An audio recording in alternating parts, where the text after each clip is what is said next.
Next topic. Oh, DeSantis. Oh, shit. Okay.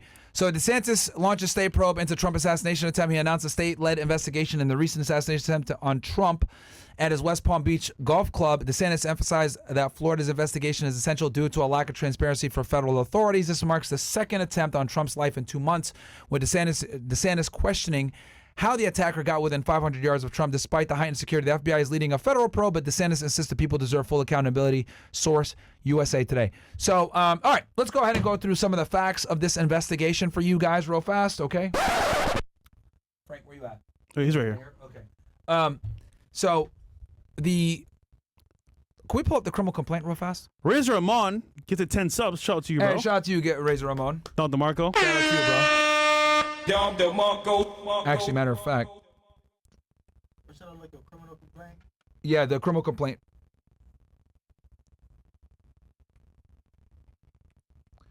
I'm gonna go ahead and also jump in, give y'all some more as well. Shout out to Frank, man. Oh yeah, now I'm still number one, right? No, you're not, bro. Not anymore, bro. You lost. Nah, I'm the one. I'm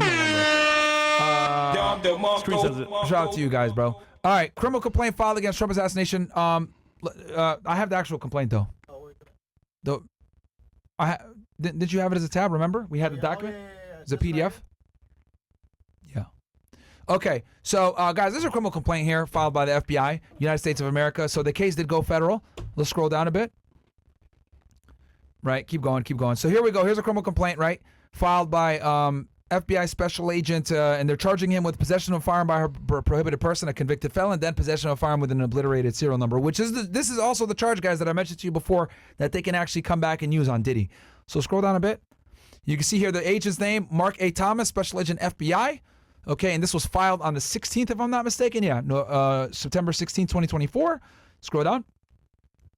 So this is affidavit. He goes into his introduction. He's assigned to the West Palm Beach office, been an agent for 20 years. He's in the Joint Terrorism Task Force, which is also very important for you guys to know, because him being in the JTTF makes sense because this guy's a foreign national. Excuse me, he's a U.S. citizen. Hey, stop, Frank, stop.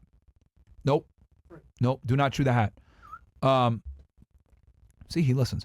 And this guy, Ryan Wesley Routh, right? You guys know he was like a mercenary trying to get a bunch of fighters in Ukraine and recruit Afghanis, etc., to help him with the fight. So it would make sense that the JTTF was involved in this case. So scroll through. So we're going to get into the probable cause. This is a very short affidavit, so let's go ahead and read it. On September 15, 2024, former President of the United States Donald Trump was golfing at Trump International Golf Club in West Palm Beach, located at 3505 Summit Boulevard, West Palm Beach, Florida, within Palm Beach County and the Southern District of Florida. At approximately 1:31 p.m., a United States Secret Service special agent assigned to the former president's security detail was walking the perimeter of Trump International when the agent saw what appeared to be a rifle poking out of a tree line.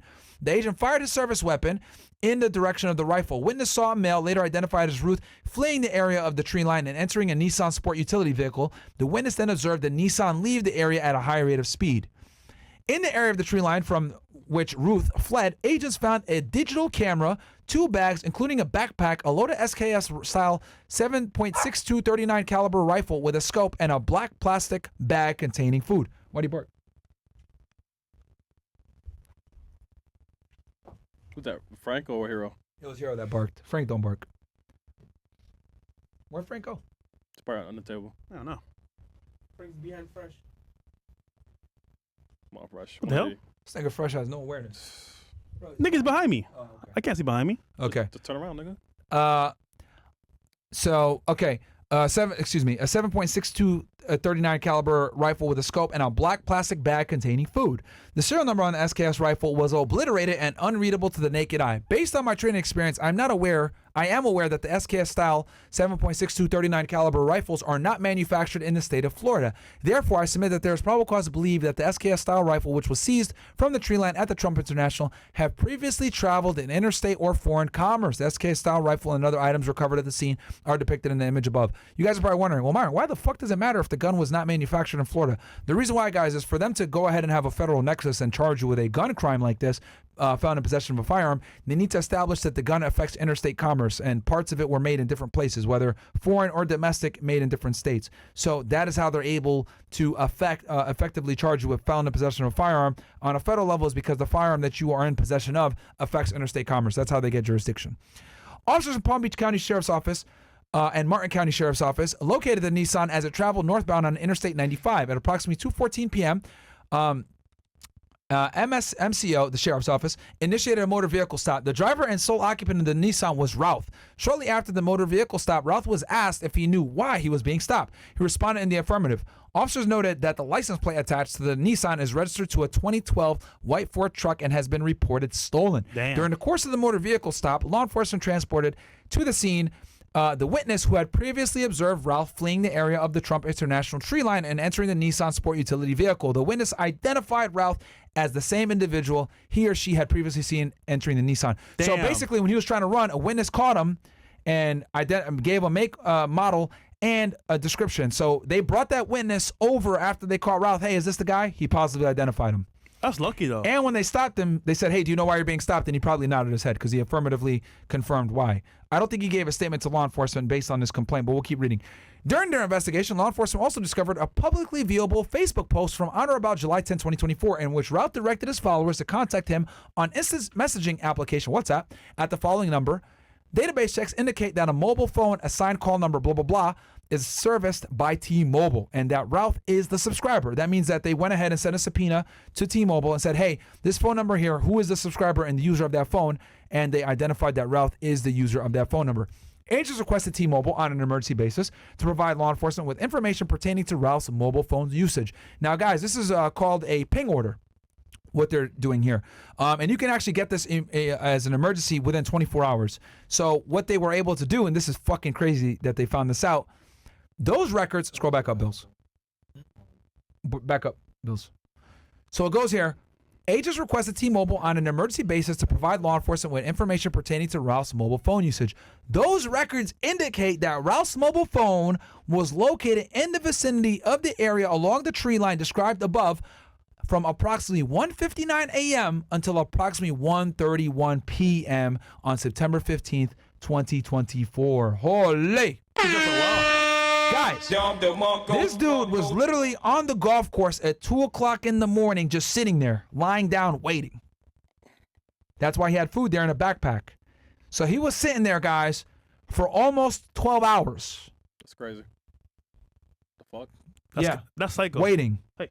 So that tells me that he had pre-knowledge that something was going to happen. That's psycho. A review of law enforcement indices reflected that on or about December 20, 2002, Ruth was convicted in Greensboro, North Carolina of possession of a weapon of mass destruction, Bills, in violation of section blah, blah, blah. And it has a punishable term of up to 59 months. Law enforcement indices further reflected that, and this is them checking NCIC, by the way, for his criminal history. On March 3rd, 2010, Ruth was convicted of multiple counts of possession of stolen goods in violation of section blah, blah, blah in North Carolina statutes, and that holds up to 39 months of incarceration. So here's the conclusion. Basically, they respectfully submit the affidavit to believe that Ryan Wesley Routh with possession of firearm and ammunition by a convicted felon in violation of Title 18. Now, real quick for y'all, because I made a tweet about this, might as well educate you guys. In the United States, you could be charged with being in possession of a firearm if you fall into one of 9 categories, okay? And these categories are: you're a convicted felon, dishonorable discharge from the military, adjudicated as mentally ill or committed to a mental institution, a drug user, that's how they got Hunter Biden, by the way, an illegal alien, convicted of a crime of domestic violence, this is in thanks to the Lautenberg Act, you've renounced your U.S. citizenship, you're a fugitive of justice, or you are the subject of a restraining order. If you fall under any of those 9 categories, my friends, you are considered a prohibited person, and you cannot be in possession of a firearm, and you can be charged under this same statute that this guy Ruth was charged with. In this case, he's considered he's a convicted felon, 2-time convicted felon, so he shouldn't be in possession of a firearm. But there's 8 other ones that we just described above. That's a lot of categories, bro. Which will make you a prohibited person and can't have a firearm. Okay, guys? That's a lot of categories, bro. Yeah, there are 9 different ones. So, you guys don't be idiots. What else do we got here? So this is a criminal complaint by the FBI. So he is gonna go. He's gonna go to federal custody here very soon if he's not already there. What's his punishment? How long you think in jail? Up to 15 years right there. Max penalty, possession of a firearm by a prohibited person, convicted felon. Up to 15 years imprisonment, 250K fine, 3 years supervised release, and then possession of a firearm with an obliterated serial number, 5 years imprisonment, $250,000 fine, 3 years supervised release. I predict that they're going to hit him with a superseding indictment at some point, and they're going to charge him with more stuff. The reason why they charge him with these firearms offenses is because they're easy to prove. They're simple. Get him into federal custody. Once they have him in federal custody, they can interview him, etc., get him to potentially cooperate, and then we can see if there was a grand conspiracy here and someone else was involved in putting him up. Because the fact that he knew that this was going to happen, because he clearly was there 2 a.m. that night. How do you know? How the fuck did he know to sit there and hide in that tree line? And just so you guys know, Trump was going to be there very soon. But the way it works is when Trump is golfing, the Secret Service agents go a hole in advance and clear the area. That's how he was able to catch this guy. So the guy knew that at some point Trump was going to get to that hole and he'd have a clear shot at him. He was about 200 to 300 yards away. And then some guy was on, I think it's on Gideon video. Yo, yeah. What's your guys' thoughts on this? So my question is, how was he able to know where he's at, wait there, but he did tweet and make some posts in the past years about Trump and certain things. You saw those tweets? And it's like he almost, he's all over the place politically. Yeah. He likes Nikki Haley of Ramaswamy, but then he hates Trump. He supported Trump in 2016, but now he hates him. He tells Biden, hey, you need to go to Compatore's funeral. That was the guy that was shot in the head when Trump was originally the first assassination attempt in Butler, Pennsylvania. So the guy is a little bit of a kook. Would he be considered like crazy? Probably if he was assessed by a mental health professional. I mean, we could pull up his interview real quick. Yeah. Because real quick, can you go to my my Fed Reacts? I think I have it on there, or you could just Google Ruth interview Romania, and it should come up. Because using that as a scapegoat, he could say I'm crazy. No. He could potentially claim insanity, but that would mean that he's still a prohibited person. With a gun. Yeah. So I don't know if that would actually work in this case. Because there was a lady that killed a kid. Like, look, this dude's off his rocker. Like, here, listen to him talk a little bit. Look, he has purple hair. Like, come on, man, this nigga crazy. At least it's not blue. I mean, it probably is blue. Wow, I got it. To me, a lot of the other conflicts are gray, but this conflict is definitely black and white. This is about good versus evil. This is a storybook. Pause, and just to give you guys a little bit of a background, this interview I think was done in 2022, right after Russia had invaded Ukraine, and he was trying to galvanize people to support Ukraine and get fighters over there to fight the Russians off. And he was in Ukraine doing this interview. And we could listen to it a little bit here, and you guys could see how this guy isn't. I don't think all of his marbles are there, man. This is definitely evil against good. I mean, we're battling a situation here where the Ukrainians and the rest of the world are caring and kind and generous and unselfish and take care of one another, and it's just a matter of we need to stand up for that. So we feel the pain of one country's failure and their conflicts, and we enjoy the successes of other countries that are doing good, and we all work together. And for some reason Russia does not grasp this concept that we're all one unit, and we have to get along and work together and be normal human beings. This is 2022. We have to work together. It seems asinine that we have a leader in a country that does not understand the concept of being unselfish and being generous and being kind and just the basic moral values that are required by human beings. Yeah, this dude off his rocker. You guys can see. Mind. I'm not gonna lie, bro. Like, my initial goal was to come and fight. What's your thoughts? Everybody around. Dude fighting for a foreign nation, bro, weirdo. I get having an opinion and a stance, but when you take action against it, bro, like trying to kill somebody, you wildin', bro. Like, come on, man. Like, do better, bro. Like, you almost killed Trump.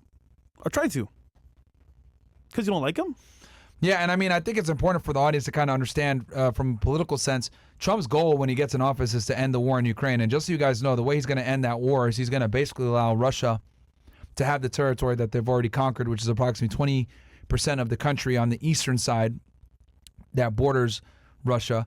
And, promise no more NATO expansion. Putin will probably agree to that, and the conflict will be over. But obviously, that's not what the Ukrainian people want. That's not what Zelensky wants. The Ukrainian people might want to just end the war at this point. There's been almost 1 million people killed in this conflict between the both sides. I think most of those casualties come from the Ukrainian side because obviously Russia is superior from a military sense. But yeah, dude, this is just an L for this idiot. But yeah, I mean, the reason why he probably attacked Trump is because Trump is going to end this war if he gets into power. He's not going to let what the Democrats are doing continue to fund billions of dollars to Ukraine to fight this war when they're losing. So in his eyes, he's like, no, we can't do that and let Russia kind of get the territory that they have. Lock him up, bro. Lock him up, bro. This nigga wildin', bro. Yeah, he is wildin'. Lock him up. He is definitely wildin'. Short break. More from our sponsor.